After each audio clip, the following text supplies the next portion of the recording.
It's a lovely good evening and welcome to Camnet TV Main News. To present, my name is Jeffrey Siambo. Top stories in the news tonight. DP President Harry KALABA laughs out loud at government's decision to seek $1.4 billion from the IMF. Former Foreign Affairs Minister Joe Malanji spends night behind bars. BOWMAN LUSAMBO and 8 others illegally in Parliament rules Speaker of the National Assembly. In international news, South Africa's president accuses rich nations of creating health apartheid. And in sports news, Oriental QUARRIES boxing promotion pressed for funds as they prepare for the January match. Hi there. SGK Properties wants to remind you that there will be life after the festivities. That's why we are here right now presenting you an opportunity to invest in what will literally last you a lifetime. We have various plot sizes in Kabangwe area, just 6.7 kilometers from 6 miles roundabout. Plot sizes range from 20 by 20s, 25 by 20s, 30 by 20s, 35 by 20s, 40 by 20s, 40 by 23s, and 40 by 35s. We also have 1 acre plots located in Lusaka West, 22 kilometers from Lumumba Road on Mungwi Road, going for 180,000 kwacha. Remember, the option to have your dream house or passive income investment property constructed for you with modern finishes and quality care is also available. For more details on acquiring these pieces, contact us on 0762 166018 or scan the QR code you see on the screen to access us on WhatsApp directly. SGK Group, serving generations through knowledge. Hello once again, another news in detail. Persons with Disabilities Political Dialogue Network Chairperson Josephine Shinaka has urged persons with disabilities in the country to keep fighting for their political space despite the negative perception that many people have about this group of people ascending to leadership positions.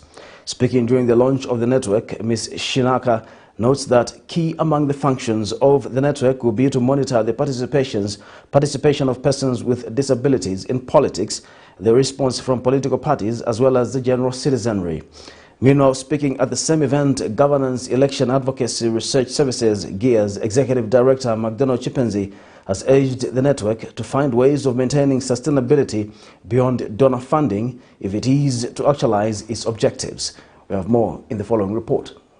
The International Day for Persons with Disabilities, which falls on 3rd December of every year, was characterized with protests for this group of people in Zambia as they felt that they had been excluded from leadership positions made so far in the new administration. To this effect, the Zambia National Women's Lobby and the Disability Rights Watch have launched a network aimed at enhancing political participation for this group of people. The Persons with Disability Political Dialogue Network will, among other things, monitor the participation of this group of people in politics, as well as monitoring the inclusion of political parties and the response from members of the general public. Chairperson of the network, Ms. Josephine Shinaka, says there is need to engage this group of people at every level of governance so as to ensure an inclusive society. As persons with disabilities, we are faced with many challenges which hinder us from freely availing and taking up leadership roles. Poverty, low education levels, social isolation, stigma and discrimination are some of the factors that hinder us from participating in political and public life. Speaking at the same launch, Zambia National Women's Lobby Board Chairperson Ms. Desi Ngandu states that more needs to be done to enhance existing legal frameworks so as to safeguard the welfare of this group of people. Persons with disabilities continue to be excluded from participating in governance processes, although a fairly good legal framework has been put in place.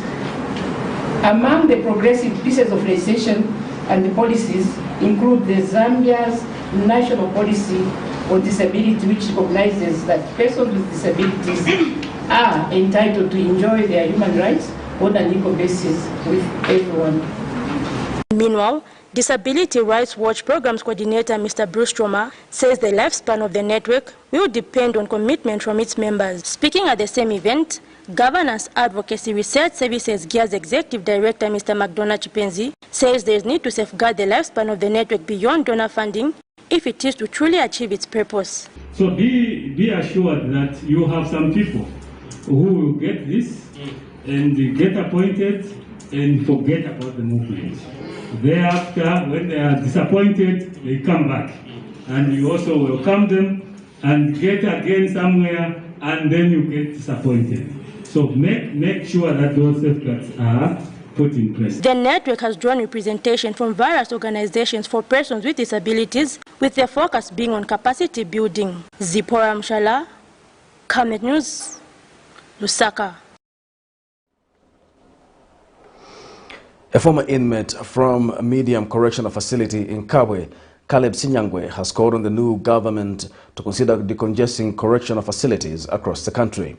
In an interview with Camnet News, Mr. Sinyangwe disclosed that in his 7 years of being an inmate, he was subjected to poor living conditions whilst in prison. He asked that government should implement the promises made prior to elections, such as bettering the lives of inmates. We have more in this report.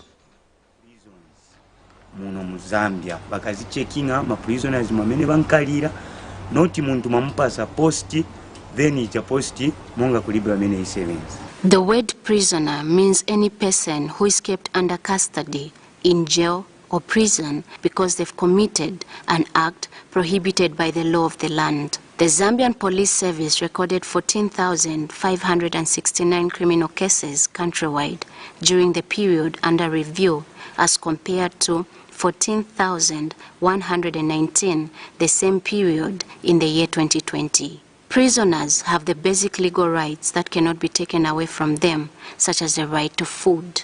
An ex-convict, Caleb Sinyangwe, from Medium Correctional Facility in Kawe, has called on the New Dawn government to consider decongesting correctional facilities across the country. Apa nipempa kuti prisoner papata wa HH.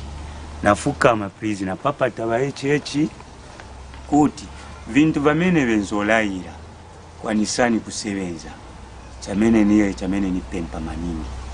Then pali ino time nikamba nipempa kuti ba general baende bafike prison yamene nachokapo.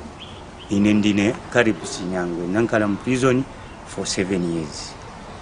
Prisoner papata maningi. Ngati mupasa muntu mwenzo bauza nenzo mvera mwamene mwenzo bauziro kuti chitani nifuna muchiteri juice congestion.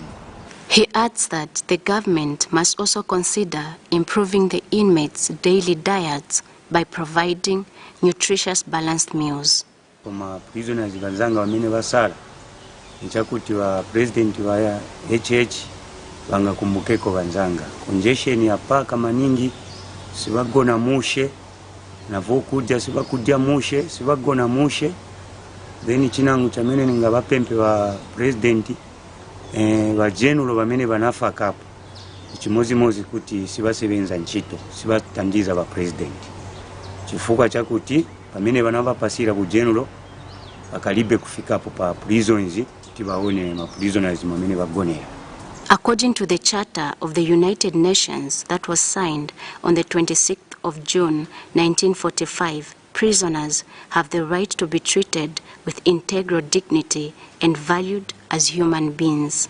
Blessings Chakwila, Camnet News, Lusaka. Kabwe District Commissioner Lennox Shimwambwa has called for hastened distribution of farming inputs to some parts of the country that are still expecting the inputs.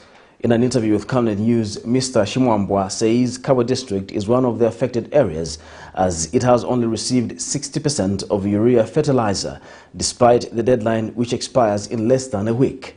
The District Commissioner says the delay is causing anxiety in the farmers, hence the need for government to speed up the process. More in this report. According to the Food and Agriculture Organization FAO, Zambia derives about 70% of its agricultural produce from small-scale farmers. To enhance sustainability of small-scale farmers and increase their yields, the government of the Republic of Zambia put up the Farmer Input Support Program FISIP, where selected farmers receive farming inputs such as seed and fertilizer. However, this program has been a topic of heated debate recently, especially after the Ministry of Agriculture scrapped off the e-voucher payment system, stating that this was meant to create equality among farmers. This was met with divergent views, as some felt that the move was sudden, stating that this would result in late delivery of these inputs to some farmers, especially those in far-flung areas. Another area of concern was whether transportation had been budgeted for, as government was still owing transporters for previous transactions.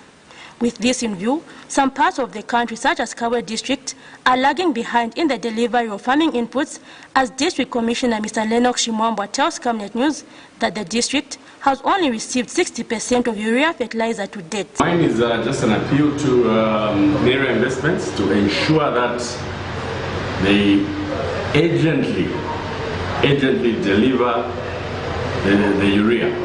We need the urea. It's extremely important. We have a deadline, and the farmers are desperate for the urea. My appeal is that they quickly come to the Kabwe depots to deliver. Transport, we're struggling. We only receive a truck, and that is unacceptable. He says the rate of delivery is worrying, as only less than a week remains before the deadline. The farmers want to plant. The farmers want to put fertilizer, and that is an urgent appeal, an area appeal to you once more. Do the right thing and save the people of Kabwe. Mr. Shimwambwa states that there is need to ensure that delivery is sped up to all areas that are lagging behind to safeguard food security. Zipporah Mshala, Camnet News in Kabwe. Speaker of the National Assembly, Nelly Muti, has ruled that members of Parliament whose seats were nullified by the High Court of Zambia, but who appealed to the Constitutional Court awaiting ruling, do not qualify to participate in Parliament according to the Constitution of Zambia. Making the ruling in Parliament on Tuesday, the Speaker states that this includes sitting in the House as well as collecting emoluments attached to the same. This so affected members of the Patriotic Front PF, such as Kabushi Member of Parliament BOWMAN LUSAMBO, being chased out of the House while other MPs walked out in solidarity. More in the following report. The period after the 12th August 2021 general elections was followed with various petitions, with petition seats for members of Parliament standing at over 60. Most of these seats were held by Patriotic Front MPs, with majority of the petitioners being from the United Party for National Development UPND, on allegations of election malpractice. While some had their petitions dismissed, others, such as Kabushi MP BOWMAN LUSAMBO, had their seats nullified. These MPs, however, appealed to the Constitutional Court and have been attending parliamentary proceedings awaiting judgment. Speaker of the National Assembly Nelly Muti on Tuesday, however, ruled that MPs whose seats have been nullified by the High Court need to stay away from Parliament while awaiting judgment from the Constitutional Court. Honorable members, the above provisions present two scenarios as follows. 1. Where the High Court nullifies an election and the aggrieved party does not appeal the decision to the Constitutional Court. And 2. Where the court nullifies an election and the aggrieved party appeals to the Constitutional Court. Where the High Court nullifies an election and the aggrieved party appeals to the Constitutional Court.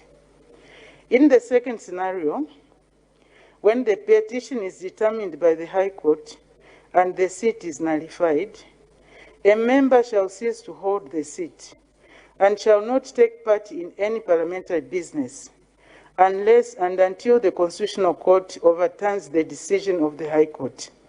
In this scenario, the ECZ does not proceed to hold by-elections until the decision of the Constitutional Court. This so affected MPs being chased out of Parliament, while other PF MPs joined them in solidarity as they walked out.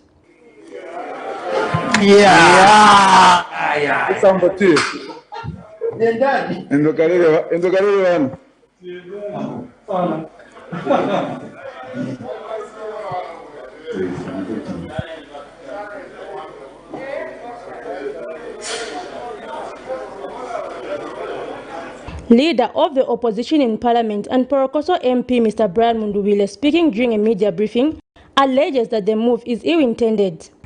Madam Speaker took it upon herself to interpret the Constitution to stretch the interpretation of the Constitution in order to expel the members of parliament whose seats were nullified.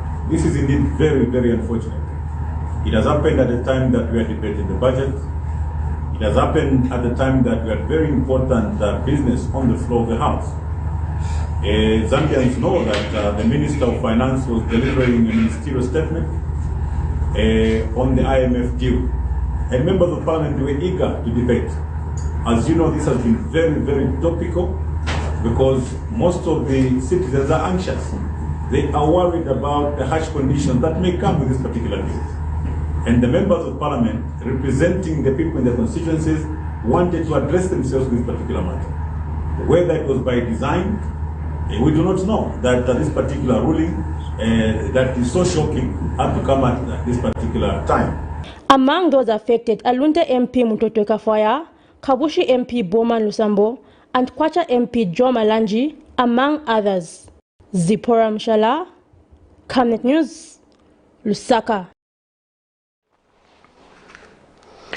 The Democratic Party President Harry KALABA has laughed at the government's decision to seek a $1.4 billion United States loan from the International Monetary Fund (IMF) when the country has the capacity to raise the said amount.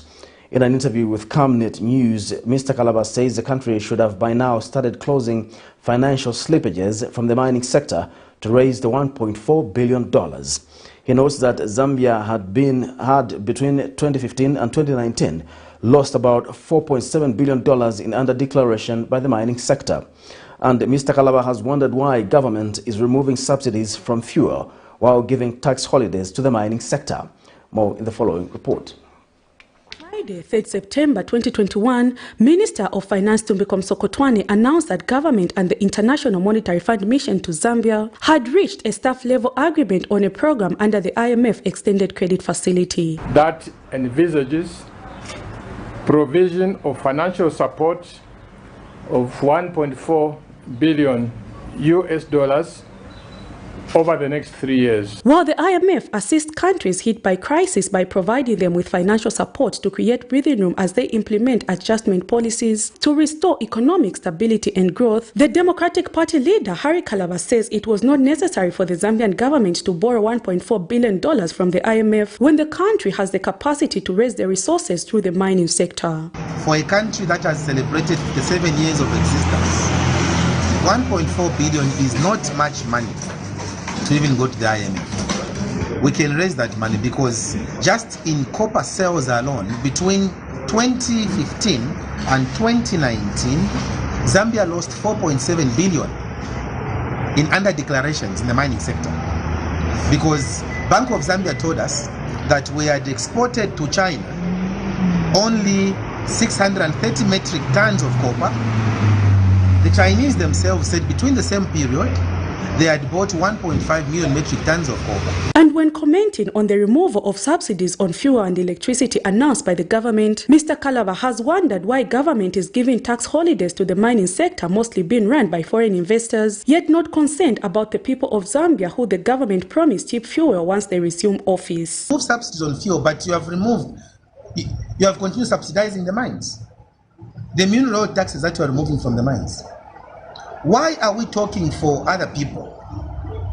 Why are we interested? Because the ones running the mines are coming from Australia, they're coming from Switzerland, they're coming from outside. Government is comfortable giving them tax holidays, but government is not comfortable making sure that they subsidize our fuel and our electricity. With this COVID, with the mine owners. We should stop it, because for as long as we continue patronizing them, we will not raise the revenue. Let me become president. While government wants to save resources by removing subsidies from fuel and electricity, most small businesses in Zambia depend heavily on the two commodities for survival. Increasing fuel and electricity prices will since affect the businesses and the Zambian people in different ways if not well handled. Prudence Chota, reporting for Camnet TV News. Former Foreign Affairs Minister Joseph Malanji is spending a night in police custody after failing to meet police bond conditions.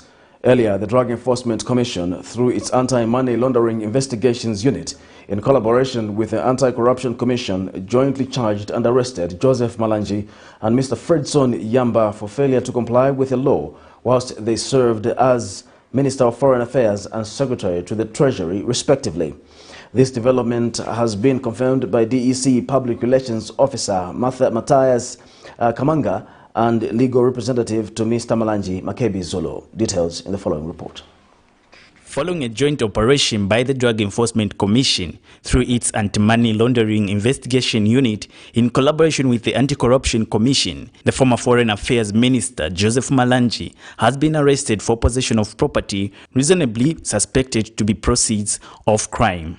Earlier, DEC Public Relations Officer Matthias Kamanga confirmed the arrest in an interview with Camnet TV. I wish to confirm that the Drug Enforcement Commission, working with the Anti-Corruption Commission, has arrested Mr. Fredson Yamba and Mr.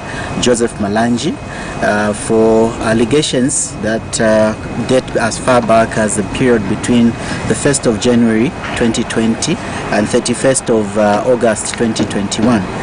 In the second count, Mr. Joseph Malanji has been charged and arrested jointly with his company, which is Gibson Power Systems Limited, and other persons unknown. It is alleged that whilst working together on this particular transaction, they did possess a helicopter, which is helicopter Bell 430, valued at $1.4 million. From the time of arrest, Mr. Malanji is in police custody at Regional Police Post. According to DEC, the failure to get police bond is due to inadequate requirements set by the Commission. The documents that we ask for when we are asking for someone to be released on bond, or when the conditions we give, is normally two working sureties who should bring an introductory letter from their workplace with an attachment of an NRC, a copy of an NRC. And so when those have not been provided, then the conditions have not been met. However, this position has been challenged by Mr. Malanji's sympathizers. It's a witch hunt. And remember, this is a man that served as Africa Golf Union president at the same level as Issa Hayatou in the world of football, but he was president of Africa Golf Union. Surely, after having such a status, are you telling us just because he served as minister for 3 months, or 3 years rather, then today he should be treated in this fashion? And contracts that relate to the business that is conducted. Whether or not those documents are meant for them to cook some evidence against what they are either investigating or they have arrested him for, that we are yet to establish. But you can't be using processes of this nature to arm twist and blackmail victims of this witch hunt by the UPND, to blackmail them into submission and beginning to volunteer information which is expected to be in the hands of the investigating wings or law enforcing agencies.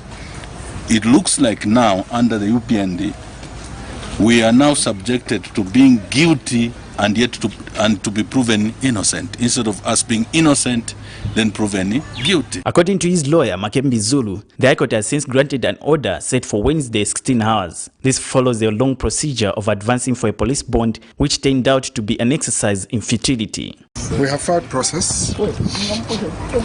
Yes. We have filed process before the High Court, and we've been given a date for hearing. That's tomorrow at 16 hours. Okay. We've since served the DPP, and we are hopeful that tomorrow we should conclude this matter. Yes, he remains until the court orders otherwise. All right. But how is he?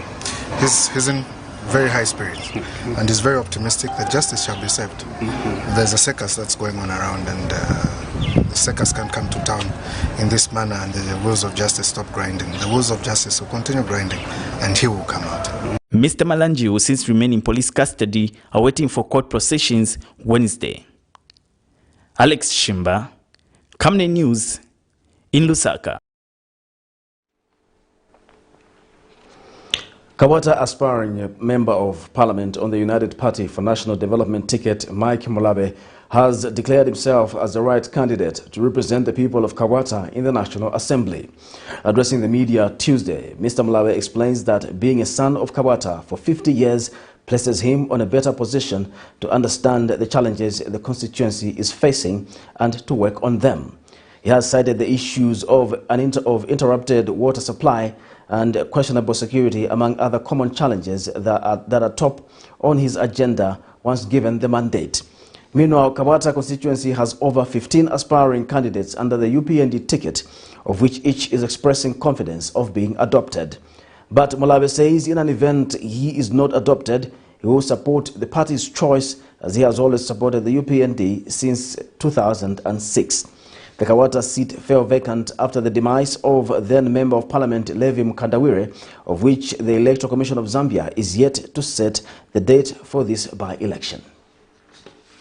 I did allude to the issue of educational background, public sector experience, and these other membership in the party. I bring all these attributes together, on the table, combined together, I feel I bring a very unique person on the table for the party. My experience in public sector, my academic, my attribute, which I always talk about, resourcefulness, able to mobilize internally and externally. This is a unique attribute. Then I talked about being born within the Kawata constituency. I have been born with the problems of Kawata constituency. Some may say I've lived in Kawata, but without knowing the real problems of Kawata. I'm a member of the party since 2006. I've never supported any other political party apart from the UPND. So, all these years, what can make me go against my own party today? I can't stand it. I can assure you. I will support whoever is going to be adopted. And here's an item just received. Patriotic Front member Chishimba Kambwili has described the decision by the Speaker of the National Assembly to rule that all members of Parliament whose seats have been nullified should not be in Parliament as unfair and infringement of the rule of law. He notes that the Constitution in Article 73, Cap 3, states that a member of Parliament shall continue to hold the position awaiting court ruling upon appeal. Mr. Kambwili says what is happening now is exactly what happened to him, which he says has been done deliberately. Mr. Kambwili has since appealed to the Speaker of the National Assembly to rescind her decision, adding that her position should not be political. It is therefore wrong for the Speaker of the National Assembly to state and make a ruling that all those MPs that are pending appeal should not be in the House. Madam, I respect you a lot. As a prominent lawyer of this land, please do your job devoid of politics. What I'm seeing is that you seem now to be consumed with political inclination. That is wrong. The National Assembly, Parliament, must be completely separate from the executive. And the decisions that Parliament makes must be sound decisions that will stand the test of time. I appeal to you, madam, to rescind your decision.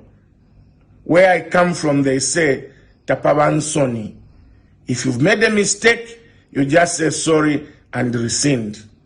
Don't wait to be embarrassed by a court ruling the way your predecessor was embarrassed by the court ruling. Transparency International Zambia, TIZ, has charged that Zambia's anti-corruption fight has in the recent times not delivered effective results. TIZ Executive Director Maurice Nyambe says this is evidenced by Zambia's continued decline on the Corruption Perception Index CPI score over the past few years, which currently stands at 33% out of 100. Mr. Nyambe was speaking at the 2021 Transparency International Zambia Corruption Conference being held in Lusaka. And World Bank country manager Dr. Sa Punde says corruption hits the poor hardest as they pay a larger share of income in bribes. Mr. Punde says Zambian ranking in global indices that measure corruption and the rule of law have gone down in the past. And Justice Minister Mlambo Haimbe has acknowledged that Zambia has a lot to do in the fight against corruption. More in this report. Corruption rank in Zambia has increased to 117 in 2020 from 113 in 2019 out of 180 countries. Transparency International Zambia has since held the 2021 TIZ Corruption Conference to deliberate matters of corruption in Zambia and how they can be dealt with. Chapter President Sampa Kalongo has stated that punishing corruption is a vital component of any effective anti-corruption fight, among others. Corruption is quite pandemic in our country. As a nation, we rank poorly on the Corruption Perception Index, and I need to inform you that since 2018, our rank as a nation has either been stagnant or falling. We are also accustomed to revelation of grand corruption every time when a new government comes into power. And TIZ Executive Director Maurice Nyambe says the country's current score on the Corruption Perception Index CPI stands at 33% out of 100, a matter that raises great concerns. Zambia has become a significant decliner on the CPI, and this, of course, is a very big concern. Our current CPI score stands at 33 out of 100. And of course, the quick explanation for that is that if you score 0, it means you are the absolute worst in terms of corruption. And conversely, if you score 100, it means then that you are the best in terms of your anti-corruption interventions. So you will note that 33 is a lot closer to 0 than it is to 100. Meanwhile, World Bank country manager says corruption hits the poor the hardest as they pay a large share of income in bribes. A high-risk, low-profit activity. But what we see in a lot of countries is corruption is a high-profit, low-risk activity. So unless that is flipped, when people get to understand that the risks of corruption are high, then we can begin to make some progress. And Justice Minister Mulamba Haimbe says Zambia's anti-corruption fight has in the recent times not delivered effective results, as indicated by the country becoming a significant decliner on the TIZ Corruption Perception Index. Therefore, a settlement agreement is not a deal to allow criminals to go free. It is aimed at saving the public from a lengthy, expensive and uncertain trial.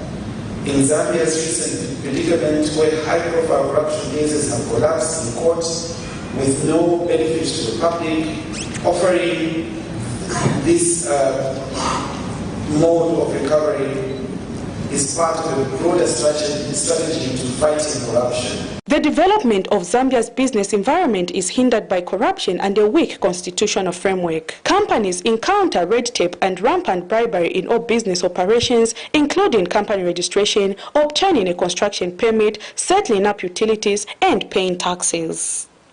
Prudence Chota, reporting for Camnet TV News. You're watching Camnet TV and not just another channel. We'll take a break. We'll be back with more news after the break. Team, the trajectory of the business looks very positive, and it looks like we'll be able to launch the ministry. There's so much data. Mom? Yes, baby? It says here, global warming and climate change is caused by the pollution from careless activities of human beings. Wow! Son, do you know I can turn my phone into a TV remote? How's that possible? It's so easy. Check this out.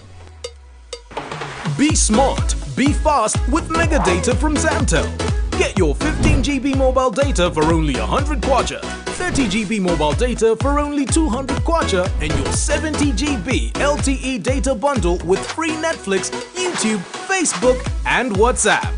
Visit our Facebook page, website, or service centers countrywide for more information. Zamtel, your digital lifestyle partner.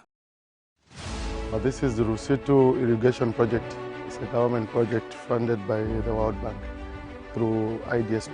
The project involved laying over 18 kilometers worth of interlinked water pipes that will supply water to the 280 hectares land for small-scale and commercial farmers in Lusitu of Chirundu district.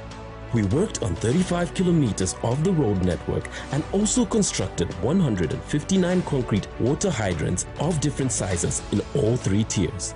The state-of-the-art water pumping station at the banks of the Zambezi is fitted with 9 water pumps, a dedicated concrete reservoir, a 500 kV automated standby generator, a fully automated pump switching system that is interlinked with a second reservoir of 27,000 cubic liters capacity, which is fitted with 7 water pumps, a standby generator and floater tanks for that extra water pressure on the irrigation lines. Savenda Construction is grateful to the Zambian government and the World Bank for giving us the opportunity to be part of the history of Lusitu, as the project will benefit over 282 households once completed, and is just one of the many that Savenda Construction has embarked on, owing to its track record and capacity to deliver as per requirement.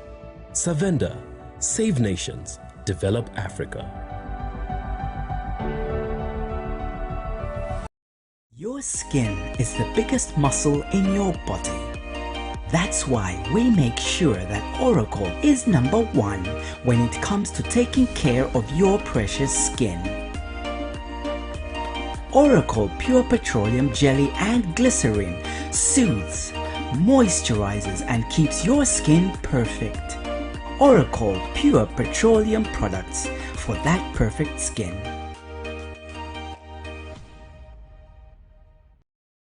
Hi there! SGK Properties wants to remind you that there will be life after the festivities.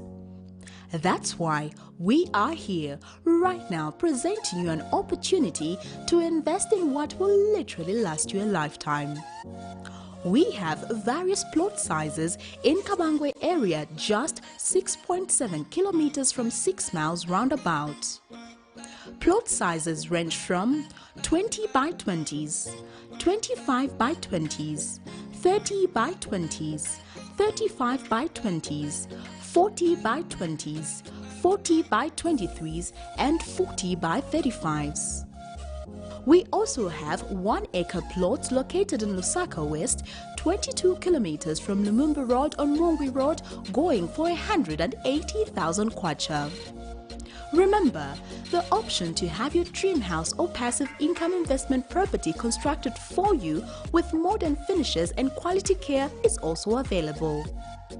For more details on acquiring these pieces, contact us on 0762 166018 or scan the QR code you see on the screen to access us on WhatsApp directly. SGK Group, saving generations through knowledge.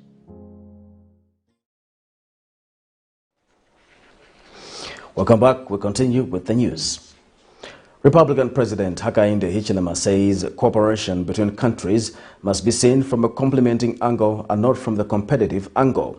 Speaking when he conferred with Malawi President Lazarus Chakwera, President Hichilema says cooperation will deliver higher and deeper benefits for the people of respective countries. President Hichilema has since called for increased trade between the two countries. And Malawi President Lazarus Chakwera says the two countries have agreed to fast-track the removal of all bottlenecks to trade facilitation. The Republican president has since returned home from Malawi. President, people of Malawi and people of Zambia are encouraged by the gains that we are making as a people in accepting that cooperation will deliver higher and deeper benefits for our people. Rather than seeing cooperation from a competitive angle, I think we agreed that we must see from a complementary angle more and more. There are times we always think of competition, but really, if you look at it properly, we can achieve greater things by working together. No two nations on earth can boast of ties closer than these which exist between Malawi and Zambia. For the border that separates our territories on paper belie the fact that in practice we are but one people. That is why in our bilateral discussions today, we have agreed to fast-track the removal of all bottlenecks to cross-border trading, including a review of the existing simplified. Lusaka businessman Chitambala Mwewa has retained a new lawyer to defend him in a matter he is accused of cyberbullying former Republican President Edgar Lungu's daughter, Tarsila Lungu. When the matter came up for commencement of trial before Magistrate Ntandosa Chabala, the court heard that Mr. Mwewa's previous lawyers had withdrawn their representation due to conflict of interest. In this case, Mr. Mwewa is alleged to have on his Facebook page published a post alleging that the Chawama lawmaker was being investigated for the suspicious purchase of a bank together with all its assets worth 300 million kwacha. We have more in this report. The magistrate court in Lusaka was on Tuesday morning forced to reschedule the trial date of social media blogger Simon Mwewa. In a case, he is accused of cyberbullying former President Edgar Lungu's daughter, Tarsila Lungu. In this matter, Mr. Mwewa is accused of having committed cyberbullying and libel against the Chawama lawmaker by claiming that she was the unnamed councillor that the Drug Enforcement Commission was investigating over the purchasing of a named bank and all its assets worth 300 million kwacha.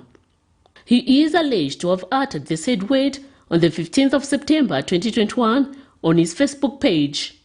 Information that I have now, the information that has compelled me to withdraw my apology, and I am willing to face Tarsila Lungu in court. The information is so damaging. When the accused appeared before Magistrate Ntandosa Chabala for trial, lawyers representing the Chawama lawmaker informed the court that they were ready to proceed with trial. However, Mr. Mwewa's new lawyer requested the court for an adjournment as he had just been engaged as counsel for the accused and needed time to prepare adequately. The court allowed the adjournment and set 17th January 2022 for commencement of trial. Meanwhile, majority of cases at the magistrate court were adjourned to later dates following the court experiencing power failure and water problem. Miriam Kaimba, reporting for Camnet TV News. A Petauke businessman and owner of an executive pub and grill has dragged Petauke Central Independent Member of Parliament Emmanuel Banda and 8 others to the Lusaka High Court seeking payment of 800,000 kwacha for looting and getting cash, among other things, from his business premises. Charles Lianda Nyanoka Trading as Minga Trading Enterprise at Minga Eastern Province has cited Mr. Banda, commonly known as JJ, and eight of his agents in the matter, alleging that they looted and damaged things at his premises during the 2021 August campaigns. In a statement of claim filed in the court, the plaintiff states that Mr. Banda and his 8 agents on the 14th of August 2021 around 17:20 hours invaded Nyanoka Pub and Grill at the Minga turnoff and broke windows for the building by stoning and throwing assorted objects at the building. The plaintiff further states that while inside the building, the Petauke lawmaker and his 8 agents started looting cash, equipment, merchandise, and other things. He now wants the court to order Mr. Banda and 8 others to compensate him for the damage they caused to his property. A crime scene expert, Henry Siakanyati, has told the Lusaka High Court that the report he gave ballistic experts did not even indicate the correct number of firearms. When the matter came up for continued cross-examination, Mr. Siakanyati, who had earlier testified that 33 firearms were given to officers on the material day, changed his position Tuesday morning, saying he does not know the exact number of firearms. More in this report. It's almost a year since State Prosecutor Nsama Chipyoka and UPND sympathizer Joseph Kaunda were allegedly shot dead by a police constable on the morning of 23rd of December 2020.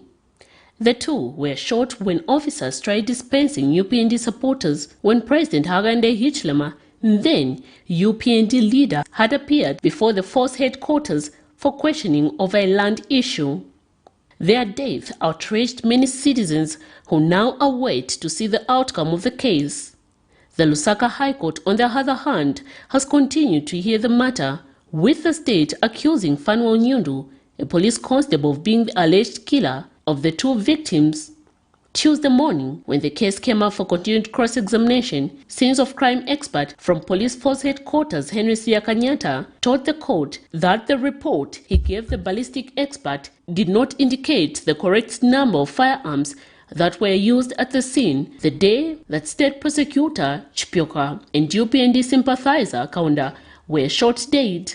Mr. Sikanyata, who had earlier testified that 33 firearms were given to officers on the material day, changed his position Tuesday morning, saying he does not know the exact number of the firearms. The court also heard that some police officers from Lusaka Central Police had carried their own magazines, and Mr. Kanyanta, as an expert, could not tell how much ammunition was used altogether during the said police operation that saw the death of the two victims. The defense lawyers have continued to argue that there could be possibility that another gun might have been used to kill the two victims following the measurement given from Sama's wound and the height of Kaunda. According to the witness testimony, the feet to the bullet wound of State Prosecutor Nsama, the height measured 1.60 meters and the height of Kaunda was 1.60 meters, which made him conclude the possibility of a single bullet to have been killed the two victims. However, the defense lawyers argue that the height taken did not include Nsama's shoe, and that if the height of the shoes he wore on that particular day was added to the measurement, then Kaunda would be shorter than Mr. Nsama, and that the bullet path would have definitely missed Kaunda's head. Trial of this murder case continues before court. Miriam Kemba, reporting for Camnet TV News. This is Camnet TV Main News. We'll take a break. We'll be back with international and sports news.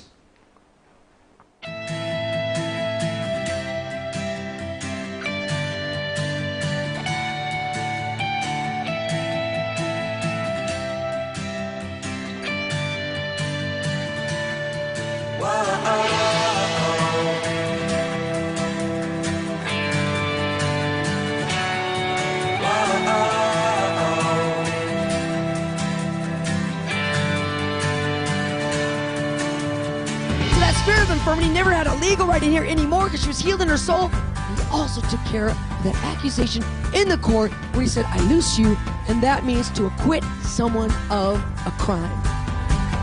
Why does he say, be strong and be courageous, Bamutale? Number one, you've got to be strong. You've got to be courageous when claiming the things that belong to you.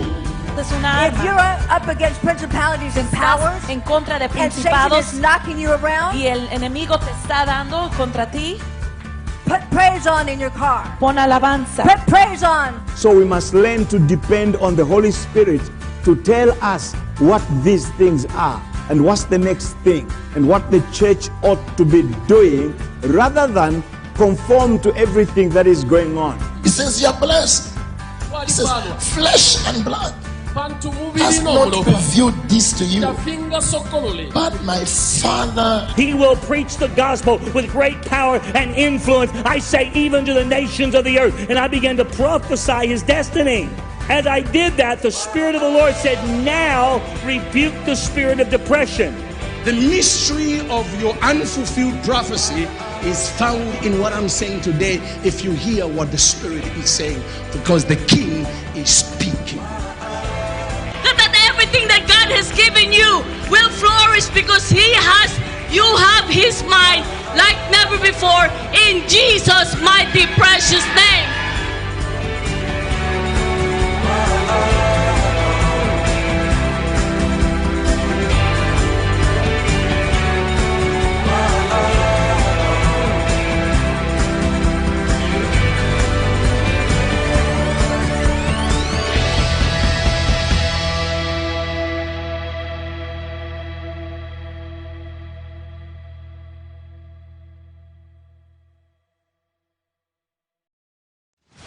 This is the Rusitu Irrigation Project. It's a government project funded by the World Bank through IDSP. The project involved laying over 18 kilometers worth of interlinked water pipes that will supply water to the 280 hectares land for small-scale and commercial farmers in Lusito of Chirundu district. We worked on 35 kilometers of the road network and also constructed 159 concrete water hydrants of different sizes in all 3 tiers. The state-of-the-art water pumping station at the banks of the Zambezi is fitted with 9 water pumps, a dedicated concrete reservoir, a 500 kV automated standby generator, a fully automated pump switching system that is interlinked with a second reservoir of 27,000 cubic liters capacity, which is fitted with 7 water pumps, a standby generator and floater tanks for that extra water pressure on the irrigation lines. Savenda Construction is grateful to the Zambian government and the World Bank for giving us the opportunity to be part of the history of Lusito, as the project will benefit over 282 households once completed, and is just one of the many that Savenda Construction has embarked on, owing to its track record and capacity to deliver as per requirement. Savenda, save nations, develop Africa.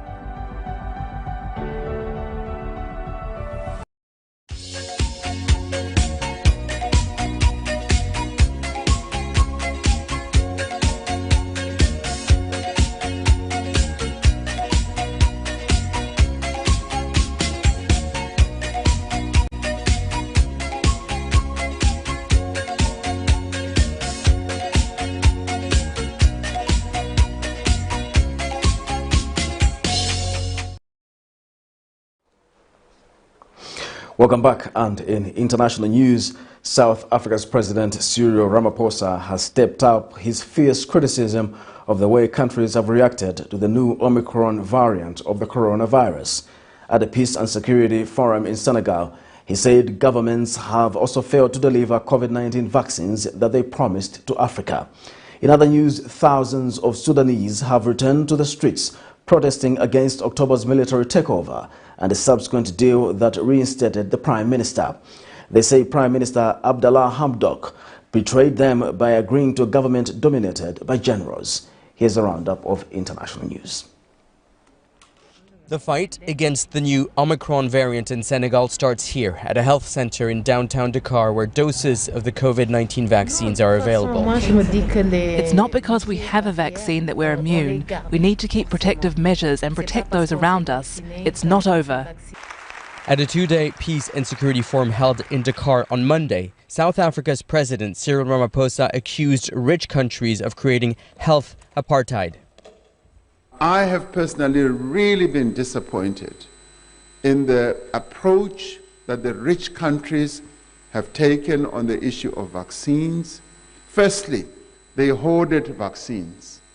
They ordered more vaccines than their populations required. And when we wanted vaccines, they just kept, giving us the crumbs from their table. And the greed that they demonstrated is something that is quite disappointing indeed, particularly when they say they are our partners. The pandemic overshadowed the 7th Peace and Security Forum held here, which welcomed heads of state, intelligence officers, and military chiefs. Usually, discussions at the forum revolves around greater military cooperation between Western nations and African countries. But with Western countries breaking their promise to supply vaccines and their unwillingness to waive patterns to allow people here to make their own, trust is eroding, with some nations looking at new partnerships. To help the fight against COVID in Africa, China announced it's sending 1 billion doses of vaccines. On the fight against armed groups in the Sahel region, Niger's president admitted that Al-Qaeda affiliates are in some places better equipped than the security forces of some countries in West Africa. Following increased attacks, Mali is seeking help from the Russian mercenaries working for Wagner, the private military company.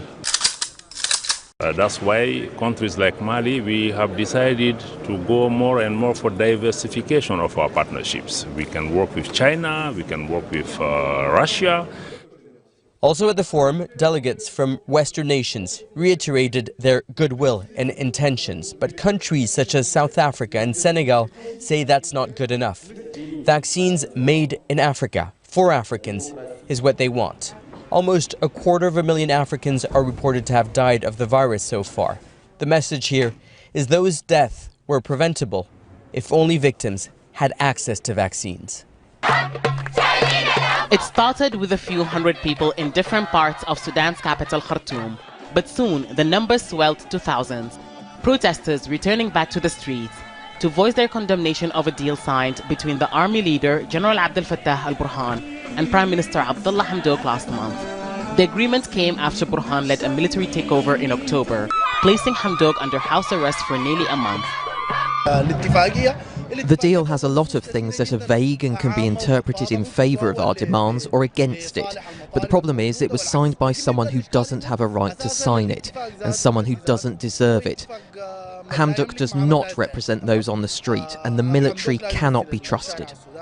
The takeover saw the dissolution of the two-year transitional government, which was shared by the military and a civilian coalition known as the Forces of Freedom and Change. They represented the protest movement that led to the overthrow of Sudan's longtime president Omar al-Bashir. Other regions around the country also came out in protest of the deal, including the state of Kassala in the east, Darfur in the west, and Jazeera state, which neighbors Khartoum. The army can't be part of our government because they are the ones who come and kill us. They can't be the same ones to come and rule us. So we're coming out against the army chief Burhan and his deputy. They should not use their bullets and tear gas on us and our children. Let them use it in war. The army should be in the barracks. If they were wearing civilian clothing, they could have stood with us. Across the Nile, thousands gathered in front of the presidential palace on Monday to voice their anger at the military and the deal. Security forces used tear gas to disperse them. Since the takeover, medical workers say at least 44 people have been killed and nearly 300 injured. Yet more protests are scheduled for the coming days. Many here say they won't stop until their demands for a full civilian government is met to guarantee Sudan's transition to democracy. This is the moment opposition supporters say police fired tear gas as they gathered at the home of opposition UDP leader Ousseini Dabo.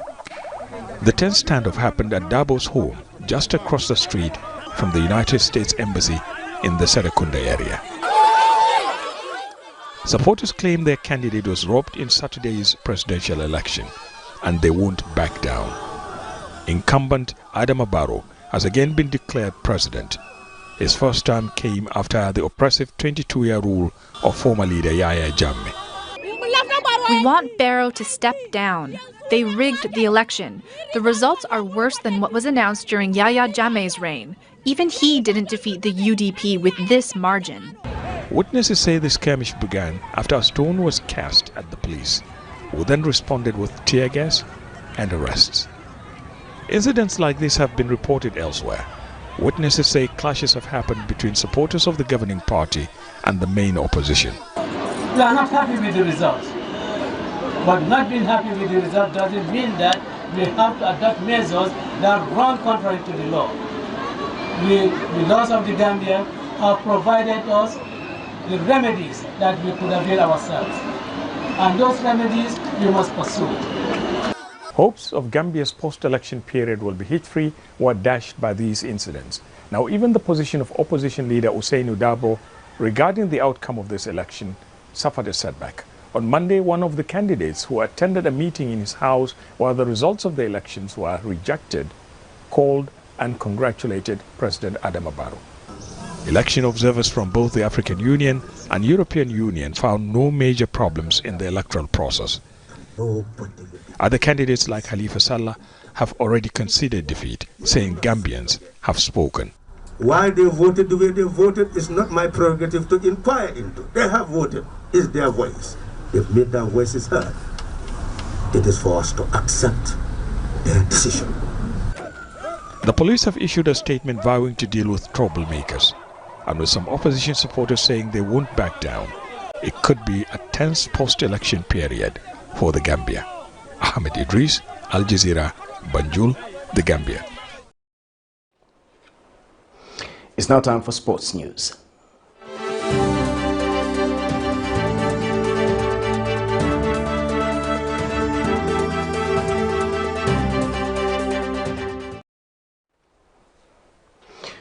Oriental Quarries Boxing Promotion Manager Christopher Malunga says organizing funds towards hosting the World Boxing Council WBC Super Bantamweight match still remains a challenge. Addressing the media Tuesday, Malunga says only 210,000 kwacha has been raised so far against 565,000 kwacha initial budget required for the match between Catherine Phiri and Kudakwesha Chiwendere of Zimbabwe. Malunga says this match is important not only to Catherine Phiri but the nation at large, hence the need for government to allocate some funds towards the match. The budget was 565. Yeah, 65,000. And that budget, we have raised about 210,000 towards the sale. We approached the Boxing Board of Control, and we approached, we informed the board that we needed the board to get in touch with the Ministry of Youth and Sport, because it is very, very important. We are in a very critical situation now in terms of raising resources, which I'm confident that will raise the resources, but we need government input. I'm very clear, we need government input. The government has to come in and bail out this very important promotion. It's not for Malunga, it's not for Catherine, it's not for Mike or Alfred Moore, it's for our country. We know that government is committed to try and give a hand to all sports disciplines. And I feel that we are happy that the Boxing Board of Control has approached the ministry on our behalf. We have given the budget to the Boxing Board of Control, which has gone to the ministry, and we are waiting for the report, for the response from the ministry through the Boxing Board of Control. To end Camnet TV main news, we take a look at the stories making headlines again. DP President Harry KALABA laughs out loud at government's decision to seek $1.4 billion from the IMF. Former Foreign Affairs Minister Joe Malanji spends night behind bars. BOWMAN LUSAMBO and 8 others illegally in Parliament, rules Speaker of the National Assembly. In international news, South Africa's president accuses rich nations of creating health apartheid. And in sports news, Oriental Quarries Boxing Promotion pressed for funds as they prepare for the January match. We now look at the Camnet verse for the day, coming from Romans 5 verse 3 to 5. And not only that, but we also rejoice in our affliction, because we know that afflictions produce endurance, endurance produces proven character, and proven character produces hope. This hope would not disappoint us, because God's love has been poured out into our hearts through the Holy Spirit who was given to us. Thank you for watching the news. My name is Jeffrey Ziambo. Good night.